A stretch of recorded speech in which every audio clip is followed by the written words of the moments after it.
দুপুরে প্রথম পাতে ধোঁয়া ওঠা ভাতের সঙ্গে যদি এরকম একটা রেসিপি থাকে তাহলে তার কোনো কথাই নেই। Welcome back to my channel আন্না কিচেনে আবারও সবাইকে স্বাগত নতুন একটা রেসিপি দেখার জন্য। আমি আজ এখানে একেবারে ইউনিক একটা মাছের ডিমের রেসিপি বানিয়ে দেখাবো। তার জন্য আমি এখানে 300 গ্রাম মাছের ডিম নিয়ে নিয়েছি। এটাকে ভালো করে হাত দিয়ে চটকে নেব।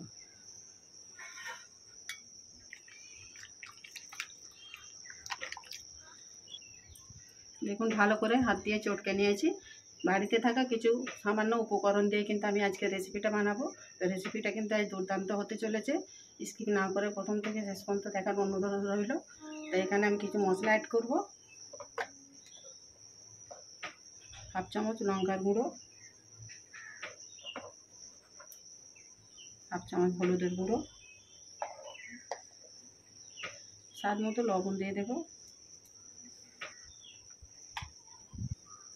হাফ চামচ জিরে গুঁড়ো,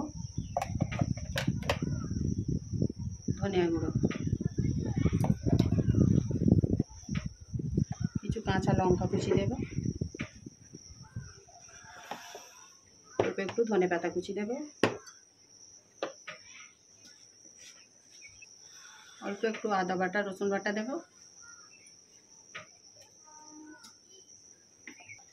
আর এখানে 2 চামচ বেসন আছে দিয়ে দেব। বেসনটা 2 চামচ হলেই হবে, বেশি কিন্তু লাগবে না। ভালো করে এবারে এটাকে একসঙ্গে মিশিয়ে নেব।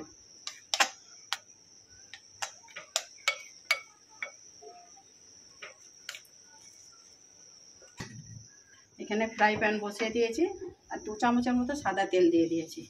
এবারে ডিমের মিশ্রণটা ঢেলে দেব।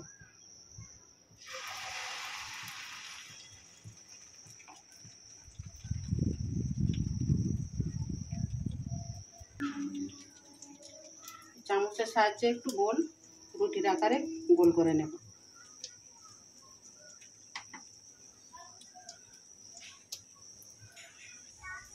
গ্যাসটা মিডিয়ামে রেখে উপর থেকে এটা 2 মিনিটের জন্য ঢাকা দিয়ে দেব। 2 মিনিট পর ফিরে এলাম। দেখুন কতটা উপরে টেনে গেছে একেবারে। এবার আমি দুটো কিন্তু খুন্তি নিয়েছি, এর সাহায্যে আমি উল্টে দেবো। দেখুন কত সুন্দর হয়েছে, এবারে রুটির মতো হয়েছে। আবারও এটাকে চাপা দিয়ে দেবো।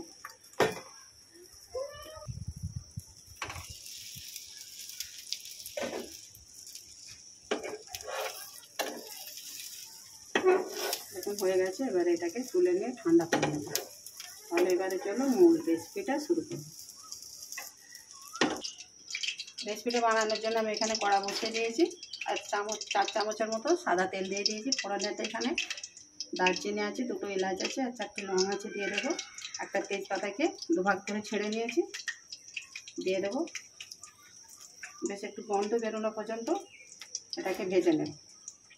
বড় সাইজের একটা পেঁয়াজকে কুচিয়ে নিয়েছি, ভেজে নেব পেঁয়াজটাকে ভালো করে। এদিকে ততক্ষণ পেঁয়াজটা ভাজা হোক, ডিমটাকে পিস পিস করে কেটে নেব।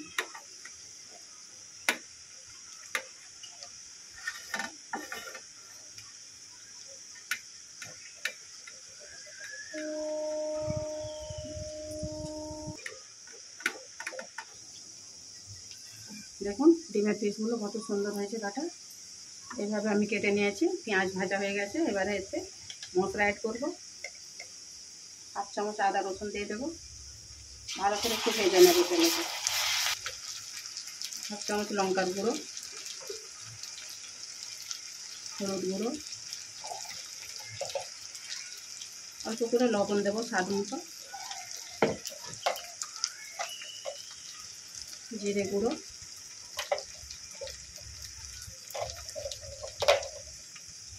ধনিয়া গুঁড়ো। ভালো করে ভেজে নেব মশলাগুলো। এখানে 2টো মাঝারি সাইজের টমেটো নিয়েছি, কুচিয়ে দিয়ে দেবো।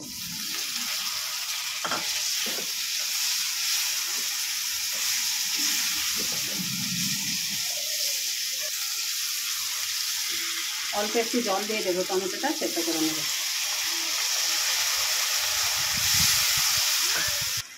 উপর থেকে এটা চাপা দিয়ে ভালো করে সেদ্ধ করে নেব।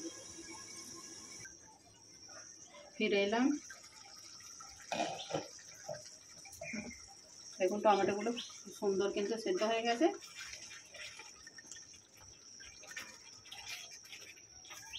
চামচের দ্বারা একটু ভালো করে ম্যাশ করে নেব।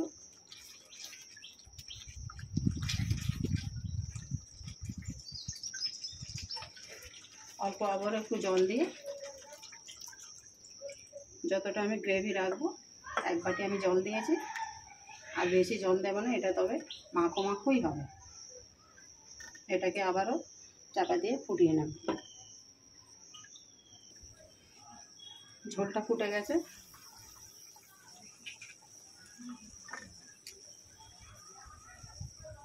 এবারে ডিমগুলো দিয়ে দেব।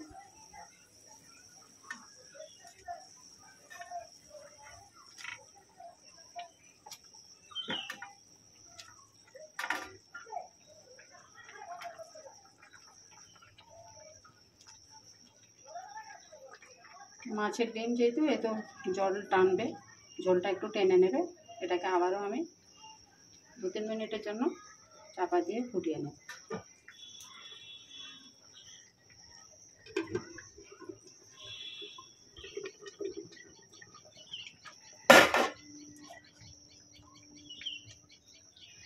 উপর থেকে 3টে কাঁচা লঙ্কা দিয়ে দেবো চেরা,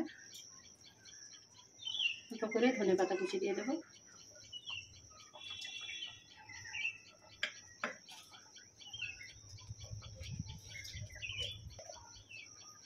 গরম মশলা একটু দিয়ে দেবো উপর থেকে।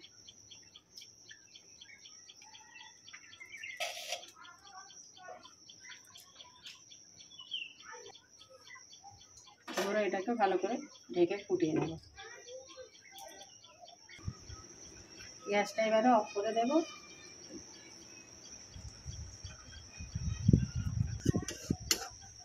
দেখুন বন্ধুরা, রেসিপিটা আমার একেবারে কমপ্লিট। তো আমার চ্যানেলে নতুন বন্ধু হলে চ্যানেলটাকে নতুন বন্ধুদের সাবস্ক্রাইব করার অনুরোধ রইল। আর পুরাতন বন্ধুদের তো ভালোবাসা আছে, প্রতিদিনের ভিডিও দেখার জন্য অনেক অনেক ভালোবাসা আর ধন্যবাদ অনেক।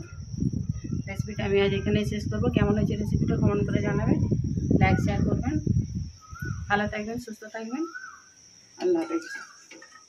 আমি এটাতে সার্ভ করে নেব। আর অবশ্যই একবার বাড়িতে বানিয়ে দেখবেন। মাছের ডিমের একেবারে ইউনিক একটা নতুন রেসিপি। বাড়িতে থাকা উপকরণেই কিন্তু বানিয়ে নেওয়া যাবে।